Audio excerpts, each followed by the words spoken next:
कहानी की शुरुआत हांगकांग के एक बिजी पोर्ट से होती है, जहां क्रेन्स कंटेनर्स को शिप्स पर लोड कर रही थी और अब यहां से ये कंटेनर्स टाइट सिक्योरिटी में अलग अलग जगहों पर भेजे जा रहे थे। और इन्हीं कंटेनर्स में से एक के अंदर पैसों के ढेर के साथ इवान मार्केज नाम का एक आदमी भी मौजूद था।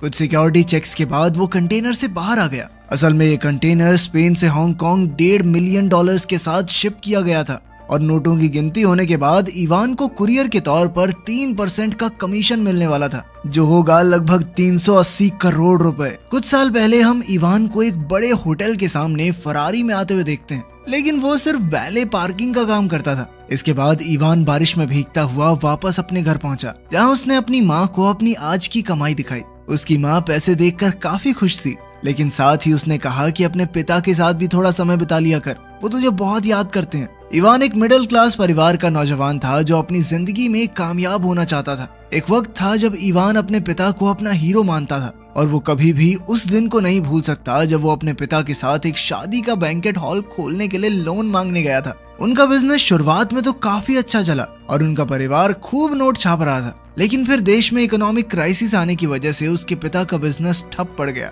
और तब उसने ठान लिया कि वो कभी गरीबी में नहीं जिएगा। रिसेशन के बाद इवान के पिता अक्सर टीवी के सामने शिकायत करते रहते। इसके चलते इवान को उनसे चिढ़ होने लगी। कुछ करना धरना है नहीं, सारा दिन बस सरकार को गाली देनी है। इसी दौरान इवान वैले का काम करने लगा, लेकिन वो हमेशा किसी बिजनेस अपॉर्चुनिटी की तलाश में रहता। अपने पिता से बिल्कुल उल्टा, वो सिस्टम से चिपक कर रहने में विश्वास नहीं रखता था। खैर, एक दिन उसने अपने दोस्तों के साथ अपना बिजनेस प्लान शेयर किया, जिसमें वो एक बेकार से फ्लैट को खरीद के उसको बढ़िया बना के बेचने वाला था। लेकिन उसके दोस्तों को इस आइडिया में कोई दिलचस्पी नहीं थी और साथ ही उनके पास लगाने के लिए पैसे भी नहीं थे। जिस पर इवान ने कहा कि तो क्या हो गया, बैंक से लोन ले लेंगे। पर उसकी बातें सुनकर उसके दोस्त उस पर हंसने लग गए। अपनी वैले की नौकरी पर इवान और उसके दोस्त ने मिस्टर लैरिस नाम के एक आदमी को देखा, जो कि मौजूदा सरकार में एक मंत्री था, लेकिन उस वक्त वो बहुत ज्यादा नशे में था।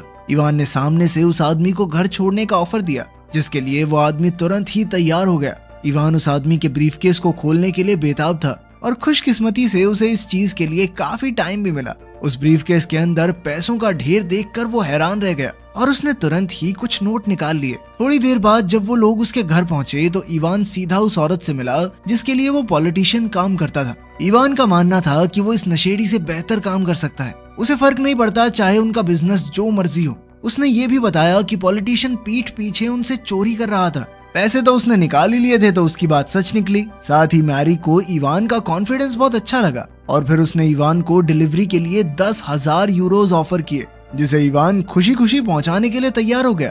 अगले दिन इवान ने फ्रांसिस्को नाम के एक आदमी को घोड़ा डिलीवर किया, जिसने अपनी बेटी लेटिसिया के बर्थडे के लिए उसे खरीदा था। सवाल करने पर इवान ने उसे बताया कि ये उसकी मैरी के लिए पहली डिलीवरी है। बातचीत के दौरान पता चला कि फ्रांसिस्को और इवान दोनों एक ही शहर से हैं। उसे फ्रांसिस्को की कहानी पता चली कि कैसे वो एक मामूली सी फोटोकॉपी शॉप में काम करता था। फिर धीरे धीरे कुछ बड़े लोगों से हाथ मिलाकर वो आज यहाँ तक पहुँच गया है। अब इवान को फ्रांसिस्को से मैरी के लिए कैश का ब्रीफकेस डिलीवर करना था, लेकिन ये काम इतना आसान नहीं था।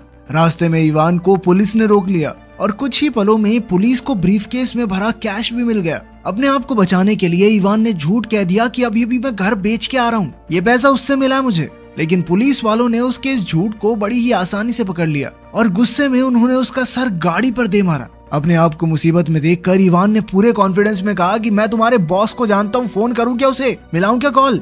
जिसके बाद पुलिस वालों ने उसे छोड़ दिया। असल में ये पुलिस वाले मैरी के लिए ही काम करते थे और ये सब उसकी ही प्लानिंग थी ताकि वो इवान की वफादारी को परख सके। डिलीवरी हो जाने के बाद इवान को उसके पैसों के साथ साथ बोनस भी मिला ताकि वो कुछ नए कपड़े खरीद ले। समय बीतता रहा और अब मैरी और इवान एक दूसरे के करीब आ गए थे। अगले दिन इवान की मुलाकात मैरी के पति फ्रांसिस से हुई, जो एक बहुत बड़े डायमंड स्मगलर का बेटा था और साथ ही उनका फॉरेन करेंसी ट्रैफिकिंग का भी बिजनेस था। उस दिन इवान का काम एक बेल्जियन कुरियर का था। इवान अपनी कुरियर की नौकरी से बहुत खुश था। वो बढ़िया पैसे कमा रहा था और साथ ही महंगी गाड़ियां चलाता। फ्रांसिस्को, जिसे लोग पाको के नाम से भी जानते थे, अपने बहुत ही अमीर क्लाइंट्स के काले पैसे को साफ करने का काम करता था और इसमें फ्रांसिस और मैरी उसकी मदद करते थे। वो इवान को कैश से भरे हुए ब्रीफकेसेस देता था जो उसे बेल्जियम पहुंचाने होते थे। एक दिन इवान लेटिशिया से बात कर रहा था जब उसे पाको ने देख लिया। पाको इस बात से खुश नहीं हुआ और उसने इवान को लेटिशिया से दूर रहने को कहा। कुछ दिनों बाद इवान मैरी से एक रेस्टोरेंट में मिला। जहां उसने बताया कि बेल्जियम में खतरा बहुत ज्यादा बढ़ चुका है, इसीलिए उन्होंने एक दूसरे शहर जनीवा में नया पार्टनर ढूंढ लिया है। पर तभी उन दोनों की नजर एक अजीब से कपल पर पड़ी, जिन्हें देखकर इवान कहने लगा कि इस फुद्दू ने कैसे पटा ली है लड़की। जिस पर मैरी ने जवाब दिया कि इसके ब्रीफकेस में जो है ना, उससे सब कुछ हो सकता है। इवान अभी भी मैरी के साथ बिजनेस करना चाहता था, क्योंकि अभी वो इस पूरे खेल के बारे में और सीखना चाहता है। इसके बाद वो लोग एक बिल्डिंग में पहुंचे जहां उनकी मुलाकात मिस्टर स्टूल से हुई। वो भी मैरी का एक बिजनेस पार्टनर था, जिसने काले पैसे को साफ करने का बढ़िया सिस्टम बनाया हुआ था, और वो भी इसके लिए 3% ही कमीशन लेता था। कुछ देर बाद अपनी माँ से बात करते हुए इवान ने उसी आदमी को टीवी पर देखा जिसकी वो सुंदर सी गर्लफ्रेंड थी। टीवी पर इवान ने उसकी पत्नी को भी देखा और वो समझ गया कि रेस्टोरेंट वाली लड़की से इसका अफेयर चल रहा है। इवान शांति से उसके वापस आने का इंतजार करता है ताकि उसके कमरे में कैमरास इंस्टॉल करके उसे ब्लैकमेल कर सके।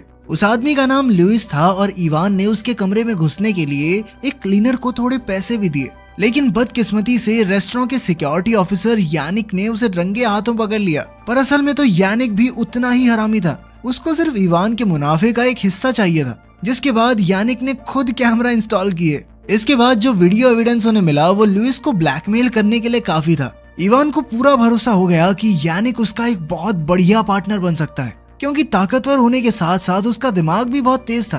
काम खत्म होने के बाद उन दोनों ने मस्त पार्टी करते हुए रात बिताई। इसके बाद इवान ने मैरी से मिलकर उसे बताया कि काफी समय से उसकी माँ उससे मिलने की जिद कर रही है। मैरी ने तुरंत ही कह दिया कि भाई कोई बात नहीं, जितने दिन की छुट्टी चाहिए ले ले, क्योंकि उसके मुताबिक परिवार सबसे जरूरी है। साथ ही उसने इवान को एक घड़ी भी तोहफे में दी, क्योंकि उसका मानना था कि एक इंसान की घड़ी और जूते उसके बारे में सब कुछ बता देते हैं। इसके बाद इवान और यानिक लुइस से मिलने पहुंचे। उन्होंने उसे फुटेज दिखाकर कहा कि या तो पुलिस से बात करके अपनी इमेज खराब कर ले या फिर हमारे साथ मिलके काम कर ले। वो स्पेन से स्विट्जरलैंड तक पैसे ले जाना चाहते थे और साथ ही वो लुइस के शहर में भी एक ब्रांच खोलना चाहते थे, जिसके लिए उन्हें लुइस की जरूरत तो थी।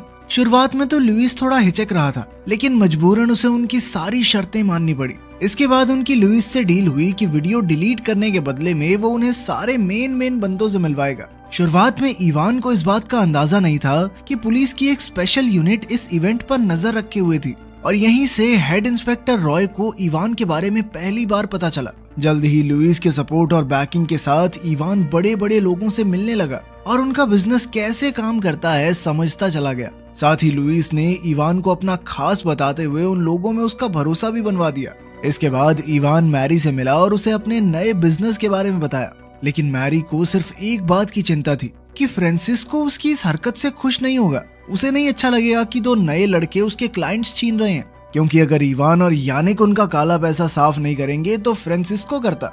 लेकिन इवान का मानना था कि इस धंधे में सबके लिए काफी पैसा है, और साथ ही उसने वादा किया कि वो फ्रांसिस्को के क्लाइंट नहीं खींचेगा। रात साथ बिताने के बाद इवान मैरी को रुकने के लिए कहता है, लेकिन मैरी ने कहा कि वो क्रिसमस अपने परिवार के साथ ही मनाना चाहती है। जब इवान अपने परिवार से मिलने मैड्रिड आया तो वो बहुत सारे तोहफे लेके आया उनके लिए, लेकिन उसके पिता बिल्कुल भी खुश नहीं थे, क्योंकि वो 1% उसके काम के बारे में नहीं जानते थे। वो लगातार इवान से उसके काम के बारे में पूछने लगे। इवान ने ऐसे ही कह दिया कि कुछ बड़े लोगों के साथ इंपोर्ट एक्सपोर्ट का काम करता हूँ मैं, लेकिन उनकी ये बातचीत जल्द ही बहस में बदल गई। अपने पिता से लड़ाई करने के बाद इवान अपने पुराने दोस्तों से मिलने गया, और अब वो पुराने फ्लैट्स को खरीद कर नया बना के बेचने का काम ही कर रहे थे। कुल मिलाकर उन्होंने इवान का ही बिजनेस आइडिया चुरा लिया था, जैसा कि इवान ने उन्हें सालों पहले करने को कहा था। समय बीतता गया, पैसे आते गए और इवान का बिजनेस फलता फूलता रहा। ऐसे ही एक मीटिंग के दौरान उसकी मुलाकात फ्रांसिस्को और लेटिसिया से हुई।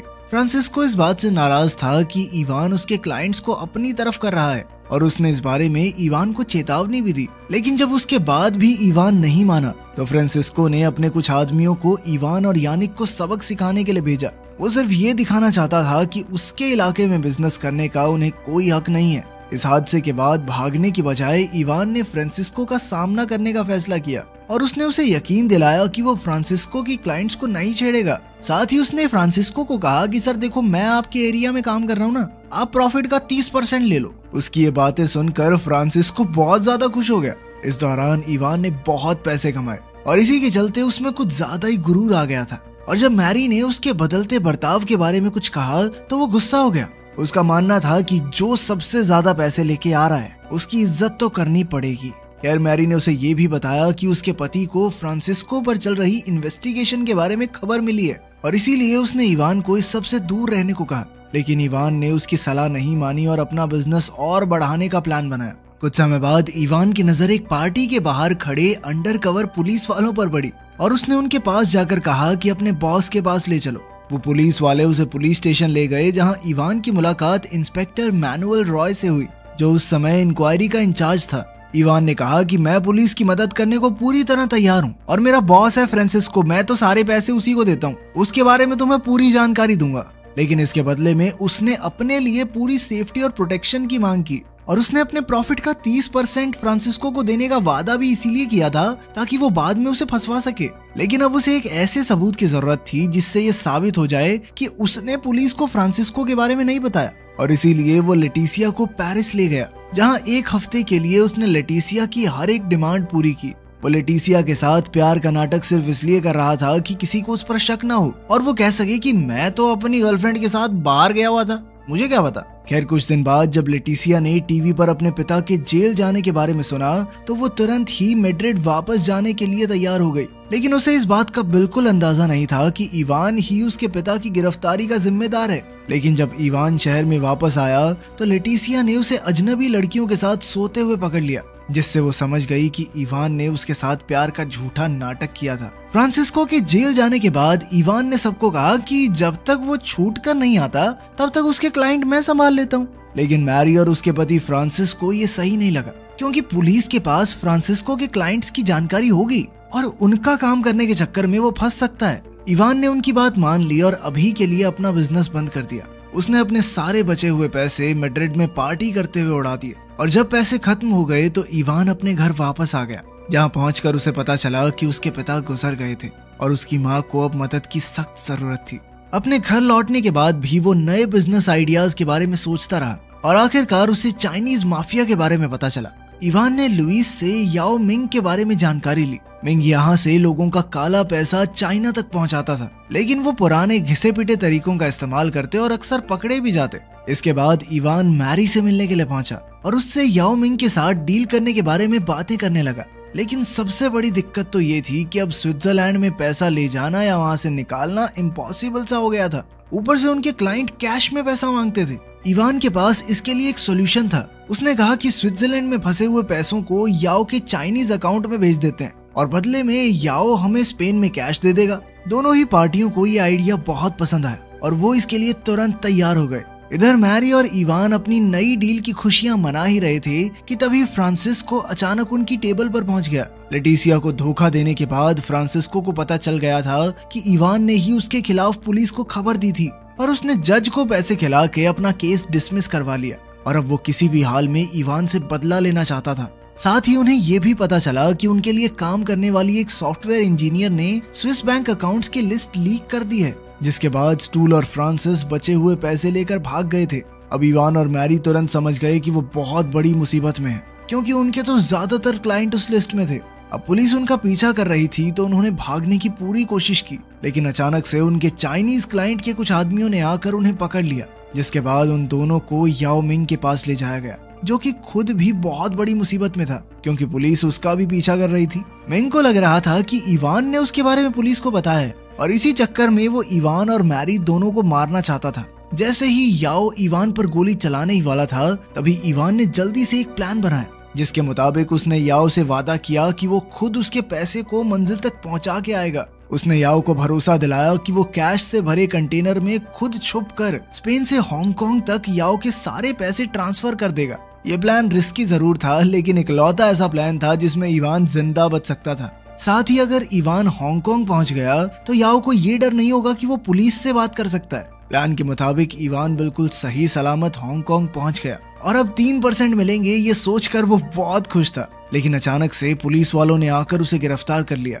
जिसके बाद उसे वापस स्पेन भेज दिया गया। और अब वो जानता था कि उसके लिए सिर्फ एक ही उम्मीद है कि उसे एक अच्छा लॉयर मिल जाए जो उसकी सजा कम करवा दे, क्योंकि सजा होनी तो पक्की है। लेकिन उसके वकील ने उसे बताया कि कम से कम 15 साल की जेल तो पक्की है भाई तुझे, जिस वजह से इवान ने पुलिस इंस्पेक्टर को रिश्वत देने की कोशिश की, पर बदकिस्मती से वो पुलिस वाला बिकाऊ नहीं था। इसके बाद इवान को पता चला कि असल में मैरी ने अपनी जान बचाने के लिए पुलिस को उसके बारे में बताया था जिस वजह से उसे हांगकांग में पकड़ लिया गया। इवान समझ सकता था कि उसने अपनी जान बचाने के लिए ऐसा किया और अगर शायद मैं भी उसकी जगह होता तो ऐसा ही करता। बाद में याओ मिंग भी पुलिस के हाथ लग गया। आखिर में इवान जेल जाने वाला होता है, जहां उसे आखिरकार अपने पिता की बात सही लगती है और एक इंटरव्यू में वो कबूल करता है कि पैसे लोगों के सर चढ़ जाते हैं और उसके साथ भी कुछ ऐसा ही हुआ था। वीडियो पसंद आई तो लाइक कर देना, चैनल को सब्सक्राइब कर लेना। मिलते हैं अगली वीडियो में।